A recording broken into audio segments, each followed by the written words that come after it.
বুধবার স্থানীয় সময় বিকেলে পর্তুগালের রাজধানী লিসবনে ঘটে যায় ভয়াবহ এক দুর্ঘটনা।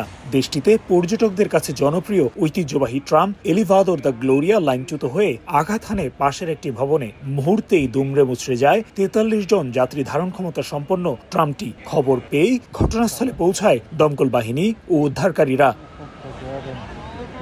ভয়াবহ এই ট্রাম দুর্ঘটনায় এখন পর্যন্ত ১৫ জন নিহত হয়েছেন বলে জানিয়েছে সংশ্লিষ্টরা। আহতদের উদ্ধার করে লিসবনের কয়েকটি হাসপাতালে পাঠানো হয়েছে। তাদের মধ্যে বেশ কয়েকজনের অবস্থা আশঙ্কাজনক বলে জানানো হয়েছে সংশ্লিষ্টদের পক্ষ থেকে। এ ঘটনায় গভীর শোক জানিয়েছেন দেশটির প্রেসিডেন্ট মার্সেলো রেভেলো ডি সাউজা। সেই সাথে জরুরি ভিত্তিতে দুর্ঘটনার কারণ অনুসন্ধানের আশ্বাস দেন তিনি।